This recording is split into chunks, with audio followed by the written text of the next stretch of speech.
Hello बच्चों, if you like my video please like share and subscribe my channel. आज हम class 10th का जो चैप्टर है 9th some application of trigonometry उसका इंट्रोडक्शन यानी कि बेसिक जो पार्ट है उसका डिस्कशन करेंगे। तो इस चैप्टर में हम किसी भी ऑब्जेक्ट की हाइट और डिस्टेंस के बारे में स्टडी करेंगे। किसके बारे में? हाइट और डिस्टेंस के बारे में। ये जो चैप्टर है ये बेस्ड है हमारा टोटली 8th चैप्टर पे, जहां पर हमने इंट्रोडक्शन ऑफ ट्रिग्नोमेट्री स्टडी किया था। अब देखिए इस चैप्टर में हम एक तो जो रेशो है ट्रिग्नोमेट्रिक रेशो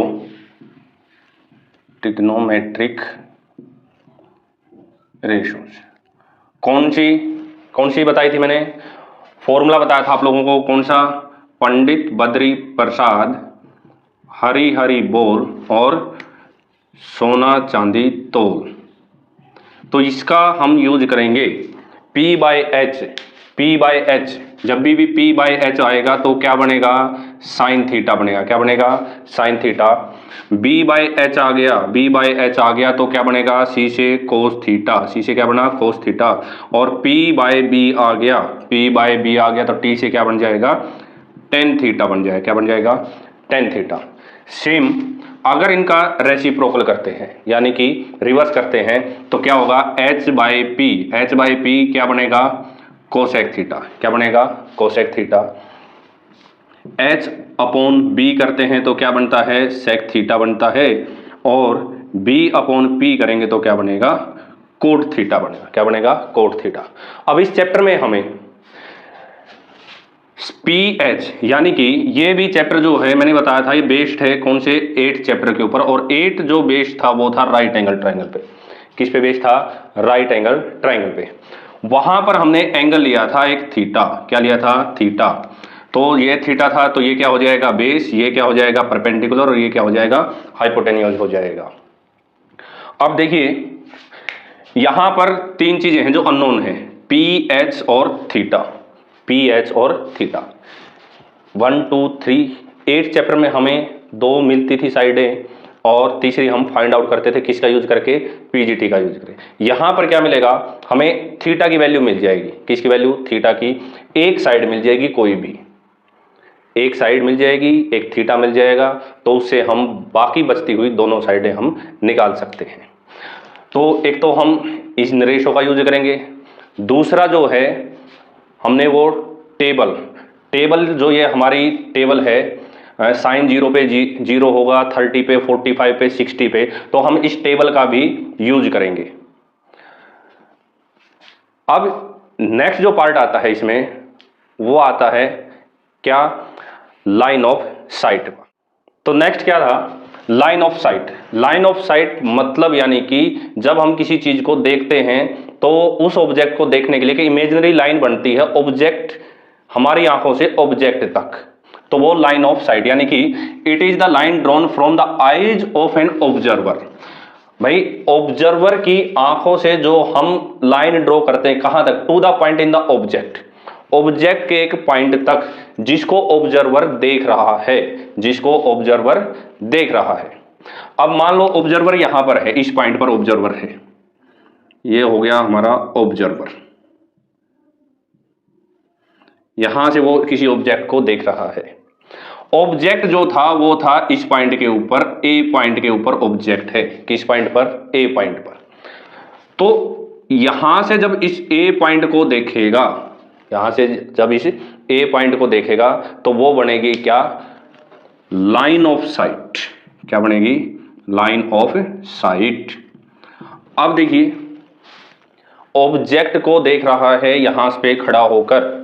अब यहां से ये होगी हमारे पास हॉरिजेंटल लाइन। एक कैसी लाइन होगी? हॉरिजेंटल। अब हॉरिजेंटल और वर्टिकल दो लाइनें होती हैं। जो अर्थ सरफेस के पैरेलल होगी वो हॉरिजेंटल कहलाती है और जो परपेंडिकुलर रहेगी वो क्या कहलाती है? वर्टिकल। तो ऑब्जेक्ट को यहां से हम ज्वाइन करेंगे यहां पर, और इसकी जो आइज की जो हॉरिजेंटल लाइन है उसको हम यहां पर ज्वाइन कर देंगे। तो ये जो लाइन बन के आएगी ये बनेगी कौन सी? Horizontal line. याद रखना इस चीज को भैया, क्या? हॉरिजॉन्टल लाइन हो जाएगी। अब देखिए हमें लाइन ऑफ साइट का पता लग गया, ऑब्जेक्ट हमारा किस पॉइंट पर है, ए पॉइंट पर है। दोबारा फिर एक्सप्लेन कर देता हूं। ऑब्जर्वर जब ऑब्जेक्ट को देखता है या हमारे द्वारा जब किसी ऑब्जेक्ट को देखा जाता है तो आंखों से लेकर और उस ऑब्जेक्ट तक एक इमेजिनरी लाइन जाती है। कैसी जाती है? Imaginary line. तो वो जो लाइन है वो कहलाती है क्या? लाइन ऑफ साइट कहलाती है। नेक्स्ट है एंगल ऑफ एलिवेशन। क्या? Angle of elevation. अब एंगल ऑफ एलिवेशन क्या होगा? The angle above the horizontal line, जो एंगल हॉरिजॉन्टल लाइन से ऊपर बनेगा, और angle between line of site and horizontal line, और एंगल कहां बनेगा? हॉरिजॉन्टल लाइन और लाइन ऑफ साइट के बीच में। मींस ये हमारा ऑब्जर्वर है,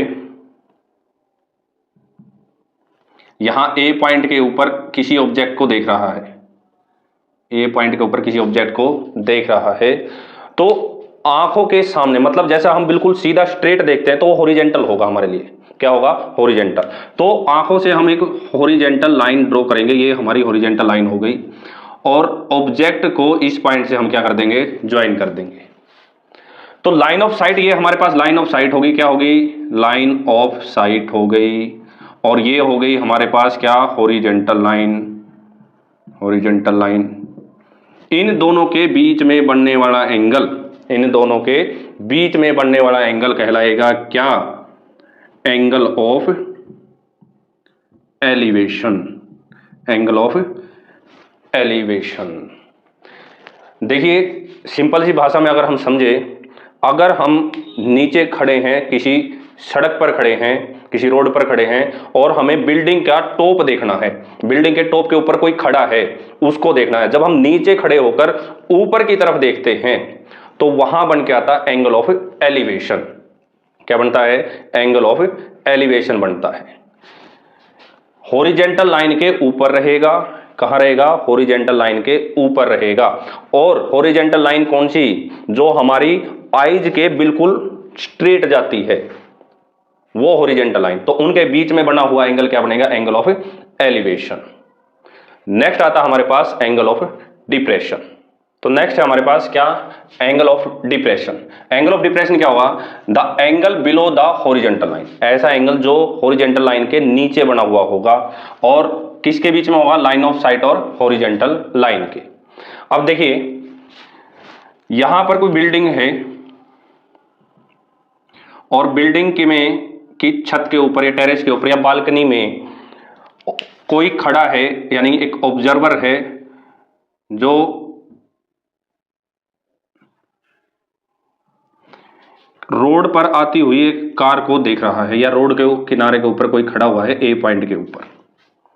तो ये जब यहां से खड़ा होकर इस ए पॉइंट को देखेगा, इस ए पॉइंट को देखेगा, तो जो एंगल बन के आएगा वो बनेगा क्या? Angle of depression. अब देखिए यहां की हॉरिजॉन्टल लाइन, ये हॉरिजॉन्टल लाइन इसके लिए काम नहीं करेगी। मैंने क्या कहा था? बिल्कुल आंखों के सामने सीधी लाइन, तो ये हो जाएगी बिल्कुल स्ट्रेट लाइन। तो यहां पर ये लाइन बनेगी हमारे पास क्या? Horizontal line. क्या बनेगी? Horizontal line. और ये हो जाएगी क्या? Line of site. भाई यहां से खड़ा हो गया इसी लाइन के थ्रू, तो वो देख रहा है। तो इनके बीच में जो एंगल बना, ये जो एंगल है, ये जो एंगल है, ये कहलाएगा angle of depression. Angle of depression. क्यों? हॉरिजॉन्टल लाइन के कहां बना? नीचे बना। किसके बीच में बना? हॉरिजॉन्टल लाइन और लाइन ऑफ साइट के बीच में बना। अब देखिए ये जो एंगल बन के आया है, ये और ये एंगल दोनों इक्वल होंगे। क्यों? क्लास 9th में 8th में हमें ये बात सिखाई जाती थी क्या? जब दो पैरेलल लाइनें होंगी और उनको कोई ट्रांसवर्सल इंटरसेक्ट कर रही है, तो अल्टरनेट एंगल क्या होंगे? अल्टरनेट इंटीरियर एंगल क्या होंगे? इक्वल बनेंगे। मतलब यानी कि अगर ये हमारा एंगल 30 डिग्री का बन के आता है, कितने डिग्री का? 30 का, तो ये भी कितने का बन के आएगा? 30 डिग्री का बन के आएगा। दोबारा फिर एक बार बता देता हूं सिंपल सी भाषा में। अगर हम कहीं छत के ऊपर खड़े हुए हैं और हम नीचे की तरफ देख रहे हैं, कहाँ, नीचे की तरफ, नीचे की तरफ जब भी देखेंगे तो वो बनेगा एंगल ऑफ डिप्रेशन बनेगा। क्या बनेगा? Angle of depression. हॉरिजेंटल और लाइन ऑफ साइट के बीच में बिलो द हॉरिजेंटल लाइन बनेगा, क्योंकि हम ऊपर छत पे खड़े होकर नीचे देख रहे हैं। होप आप लोगों को ये जो कॉन्सेप्ट है लाइन ऑफ साइट का, angle of elevation, angle of depression समझ में आया होगा। नेक्स्ट जो है मेन समझने की एक और बात क्या है, जितने भी ऑब्जेक्ट हैं, ऑब्जेक्ट मीन्स जितने भी हमारे पास पोल आ गए, टावर हो गया, बिल्डिंग होगी और ट्री हो गए, वो हमेशा अर्थ सरफेस के साथ, किसके साथ? अर्थ सरफेस के साथ हमेशा क्या बनाएंगे? राइट एंगल बनाएंगे। क्या बनाएंगे? राइट एंगल बनाएंगे। इस बात का ध्यान रखना, इस चैप्टर में बहुत काम की चीज है ये भाई। पोल हो गया, टावर हो गया, बिल्डिंग हो गया, ट्री हो गए, अर्थ सरफेस के साथ क्या बना रहे होंगे? 90 डिग्री का। मतलब यानी कि ये जो एंगल है, यहां पर जो एंगल बन के आएगा वो हमेशा राइट एंगल बनेगा। क्या बनेगा? Right angle. तो angle of elevation, angle of depression. अब देखो, ऑब्जेक्ट के जितना हम पास जाते जाएंगे एंगल ऑफ एलिवेशन हमेशा इंक्रीज होगा। क्या? एंगल ऑफ एलिवेशन क्या होगा? इंक्रीज होगा। मीन्स जैसे हमारी गर्दन है, जैसे जैसे हम ऑब्जेक्ट के पास जाते हैं, जैसे हमें छत की तरफ देखना है तो ऑब्जेक्ट के पास जाएंगे तो हमारी गर्दन ऊपर की तरफ उठेगी। तो जैसे जैसे हमारी गर्दन ऊपर की तरफ उठ रही है तो जो एंगल ऑफ एलिवेशन है वो इंक्रीज होता जाएगा। ये हमारे ऑब्जेक्ट हो गया, यहां पर, यहां से कोई ऑब्जर्वर देख रहा है स्टार्टिंग में इसको, ये एंगल बन के आया 30 डिग्री। जैसे ही पास में जाएगा तो उसकी गर्दन और उठेगी, तो ये एंगल इंक्रीज हो गया, मान लो 45 का। फिर थोड़ा पास गया तो एंगल कितने का? 60 का। और यहां पर एंगल कितने का? 90 डिग्री का। सेम केस में क्या? सेम केस किसका? एंगल ऑफ डिप्रेशन का होगा। अगर ऊपर खड़े होकर देख रहे हैं, ऊपर खड़े होकर हम नीचे की तरफ देख रहे हैं, कहां देख रहे हैं? नीचे की तरफ। तो जितनी गर्दन हमारी झुकेगी एंगल ऑफ डिप्रेशन उतना ही क्या होगा? इंक्रीज होगा। तो होप आप लोगों को जो आज का जो बेसिक कॉन्सेप्ट है, जो इंट्रोडक्शन है, वो अच्छे से समझ आया होगा। एक बार इस वीडियो को दोबारा फिर देख लीजिए, क्योंकि जितने भी डाउट्स हैं वो यहीं से क्लियर हो जाएंगे और क्वेश्चन करने में कोई प्रॉब्लम नहीं होगी। और सबसे मेन बात, टेबल जो है यानी कि एंगल की जो वैल्यूज है ना, उनको अच्छे से रिवाइज कर लीजिए, उनको लर्न कर लीजिए। Thank you.